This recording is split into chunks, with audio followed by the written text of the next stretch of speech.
Welcome to Space Mysteries, your trusted source for breaking headlines, global insights, and sharp analysis from around the world. If you're new here, don't forget to hit that subscribe button and turn on notifications so you never miss an update. Let's talk about steel. Strong, essential, and surprisingly, the spark for an international crisis. Steel is the backbone of modern civilization, holding up our cities, our cars, and even the very bridges we cross every day. But sometimes, what seems solid can become the center of a storm. This week, Canada blocked American steel at the border, citing new environmental standards. The move was sudden, catching many by surprise, and instantly putting a halt to shipments that countless businesses rely on. It wasn't a minor spat, it was a major economic shock, especially for American companies and politicians. The headlines screamed crisis, and the uncertainty rippled through boardrooms and government halls alike. The American steel industry was blindsided, and the fallout reached all the way to Mar-a-Lago, where the news hit especially hard among political power players. Former President Trump, never one to let a trade fight pass quietly, erupted on social media. His posts were fiery, filled with accusations and calls to action, instantly grabbing the nation's attention. He accused Canada of sabotaging American jobs and called for harsh retaliation. Trump's words fueled protests and stoked fears among workers already worried about their future. The political world braced for a showdown, as Trump's outrage turned a trade dispute into a headline-grabbing spectacle. Lawmakers scrambled to respond, and the media couldn't look away. Then, Ford Motor Company dropped a bombshell. They'd move a big chunk of truck production to Canada. The announcement sent shockwaves through the auto industry and beyond. Why? They needed reliable green steel, and if they couldn't get it from the US, they'd build where they could. Canada's new environmental rules made it the obvious choice for future investment. This wasn't just business, it was a vote of no confidence in US trade policy. Executives and workers alike questioned what the future would hold. The move sent shockwaves through the American economy and politics. Stock markets wobbled, and debates raged on television and in the streets. For Canada, it was a win, proof their new rules could attract major investment. Politicians celebrated, touting the benefits of their forward-thinking policies. For the US, it was a gut punch, highlighting the real-world impact of policy chaos. Factories closed, workers lost jobs, and confidence in leadership faltered. What started as a dispute over metal became a full-blown international crisis. The world's eyes turned to North America, watching every move. The stage was set for a bitter, unpredictable fight. Negotiations grew tense, and neither side wanted to back down. Steel, it turns out, can bend more than just buildings. It can bend alliances. Decades of partnership now seemed fragile, tested by the weight of national interests. The fallout was immediate, and the world was watching. Every headline, every statement was analyzed for signs of resolution or escalation. The question now, who would blink first? Time was running out, and the stakes couldn't be higher. The answer would shape the future of North American trade. Billions of dollars, thousands of jobs, and the fate of two nations hung in the balance. And it all started with a simple border stop sign, a small act that set off a chain reaction felt around the world.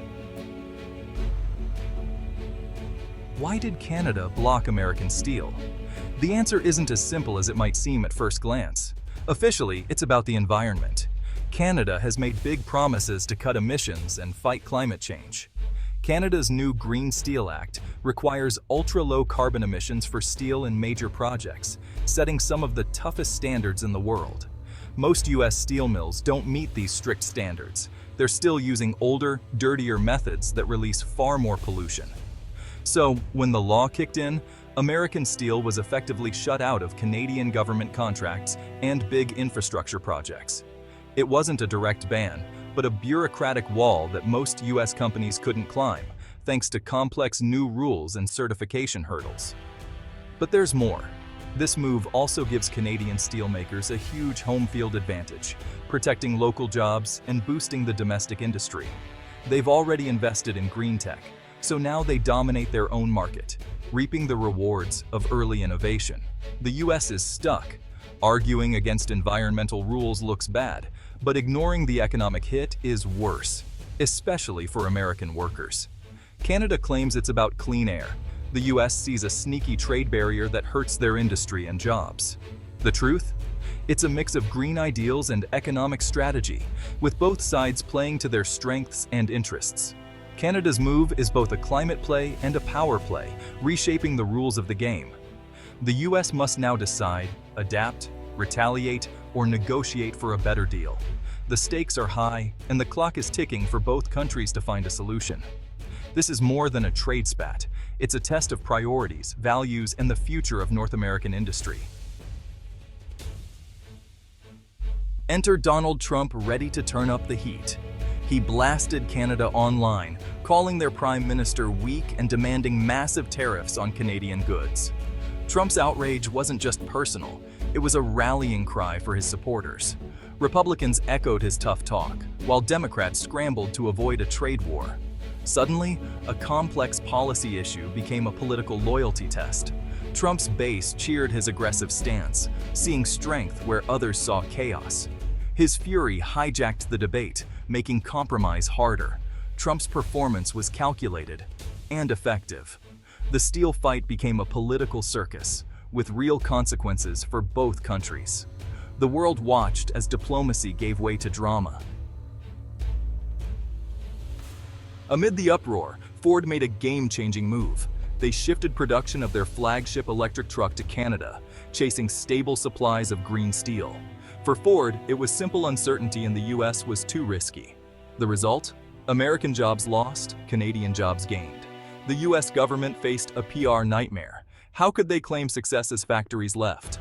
For Canada, it was a huge win: jobs, investment, and validation for their green policy. Ford's decision showed the real cost of trade chaos. It wasn't just about tweets, it was about livelihoods. The contrast between the two countries couldn't be starker.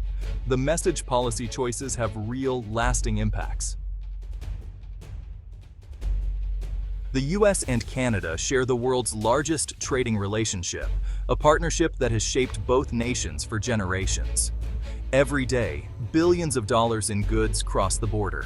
Cars, lumber, oil, agricultural products, and much more, fueling industries and supporting millions of jobs on both sides.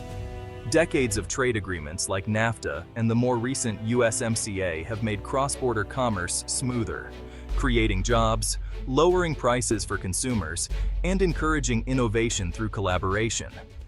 But this deep economic integration also means both economies are closely linked and vulnerable to any disruption, whether political or economic. Trade disputes aren't new.